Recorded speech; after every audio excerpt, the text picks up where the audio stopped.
নমস্কাৰ আজিৰ ভিডিঅ'ত অসমীয়া সাহিত্যৰ বিষয়ে জানিবলগীয়া কেইটামান গুৰুত্বপূৰ্ণ তথ্য লৈ আহিছো যদি আপুনি অসম চৰকাৰৰ অধীনৰ যিকোনো প্ৰতিযোগিতামূলক পৰীক্ষাৰ বাবে প্ৰস্তুতি চলাই আছে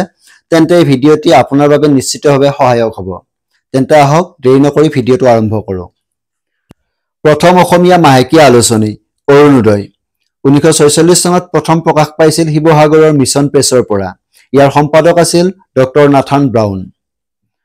প্ৰথম অসমীয়া ব্যাকৰণ grammar of the Assamese language 1839 চনত প্ৰকাশ পাইছিল আৰু ইয়াৰ লিখক আছিল উইলিয়াম ৰবিনসন অৱশ্যে নাথান ব্ৰাউনৰ 1846 চনত প্ৰকাশিত grammatical notes on the Assamese খনক প্ৰথম অসমীয়া আধুনিক ব্যাকৰণ বুলি জনা যায় প্ৰথম প্ৰিন্টিং প্ৰেছ অৰ্থাৎ ছপাশাল মিছন প্ৰেছ শিৱসাগৰ প্ৰথম অসমীয়া ছপাপুথি ধৰ্মপুস্তক প্ৰথম প্ৰকাশ 1813 চনত আৰু ইয়াৰ লিখক আত্মাৰাম শৰ্মা প্ৰথম অসমীয়া আধুনিক নাটক ৰাম নৱমী 1857 চনত প্ৰকাশ পাইছিল আৰু লিখক আছিল গুণাভিৰাম বৰুৱা প্ৰথম অসমীয়া শিশু আলোচনী লৰা বন্ধু 1888 চনত প্ৰকাশ পাইছিল ইয়াৰ সম্পাদক আছিল কৰুণাভিৰাম বৰুৱা প্ৰথম অসমীয়া মহিলা আলোচনী খৰজেউতি 1927 চনত প্ৰকাশ পাইছিল আৰু ইয়াৰ সম্পাদক আছিল কমলা কাকতি প্ৰথম অসমীয়া দৈনিক বাতৰি প্ৰথম প্ৰকাশ 1935-36 চনত সম্পাদক নীলমণি ফুকন প্ৰথম অসমীয়া সাহিত্যিক পেঞ্চনাৰ পদ্মনাথ গোহাঁই বৰুৱা প্ৰথম অসমীয়া মহিলা সাহিত্যিক পেঞ্চনাৰ নলিনীবালা দেৱী অসম সাহিত্য সভাৰ প্ৰথম সভাপতি পদ্মনাথ গোহাঁই বৰুৱা প্ৰথম অসমীয়া চুটিগল্প লিখক লক্ষ্মীনাথ বেজবৰুৱা প্ৰথম অসমীয়া চুটিগল্প লিটিকাই ৰচক লক্ষ্মীনাথ বেজবৰুৱা 1889 চনত জোনাকী আলোচনীৰ প্ৰথম সংখ্যাত প্ৰকাশ পাইছিল প্ৰথম অসমীয়া চুটিগল্প সংকলন সুৰভি 1909 চনত প্ৰকাশ পাই ইয়াৰ ৰচক লক্ষ্মীনাথ বেজবৰুৱা প্ৰথম অসমীয়া ঐতিহাসিক উপন্যাস ভানুমতী লিখক পদ্মনাথ গোহাঁই বৰুৱা 1890 চনৰ বাঁহী আলোচনীত প্ৰকাশ পায় ইয়াক প্ৰথম অসমীয়া উপন্যাস হিচাপে বিবেচনা কৰা হয় এই উপন্যাসখন বাঁহী আলোচনীত চিৰিয়েলি প্ৰকাশ পাইছিল যি কি নহওক পদ্মনাথ গোহাঁই বৰুৱাদেৱৰ লাহৰী উপন্যাসখনক প্ৰথম অসমীয়া প্ৰকাশিত উপন্যাস হিচাপে বিবেচনা কৰা হয় 1892 চনত এই উপন্যাসখন প্ৰকাশ হয় প্ৰথম অসমীয়া আত্মজীৱনী মোৰ জীৱন সোঁৱৰণ লিখক লক্ষ্মীনাথ বেজবৰুৱা সংস্কৃতৰ পৰা অসমীয়ালৈ অনুদিত প্ৰথম নাটক শকুন্তলা অনুবাদক লম্বোধৰ বৰা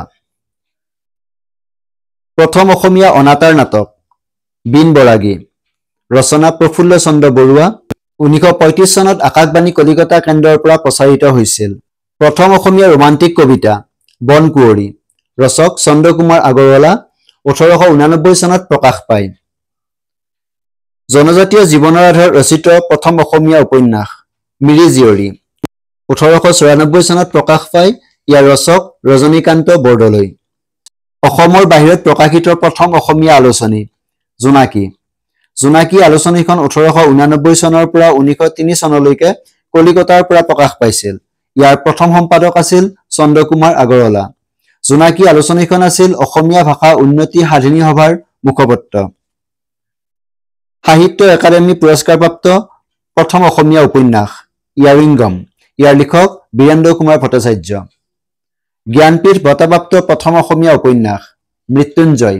লিখক বীৰেন্দ্ৰ কুমাৰ ভট্টাচাৰ্য সাহিত্য একাডেমী বঁটাপ্ৰাপ্ত প্ৰথম অসমীয়া কবিতা পুথি বনফুল লিখক যতীন্দ্ৰনাথ দুৱৰা প্ৰথম অসমীয়া সনেট অৰ্থাৎ চতুৰ্দশপদী কবিতা প্ৰিয়তমাৰ চিঠি লিখক হেমচন্দ্ৰ গোস্বামী এই কবিতাটো জোনাকী কাকতত প্ৰকাশ পাইছিল প্ৰথম অসমীয়া সনেট পুথি মালচ লিখক হিতেশ্বৰ বৰবৰুৱা ইয়াৰ প্ৰকাশ 1918 চনত অসমীয়া ভাষাৰ বিষয়ে কৰা প্ৰথম গৱেষণা গ্ৰন্থ Assamese its formation and development লিখক ডক্টৰ মানিকান্ত কাকতি প্ৰকাশ 1940 চন প্ৰথম অসমীয়া আধুনিক জীৱনী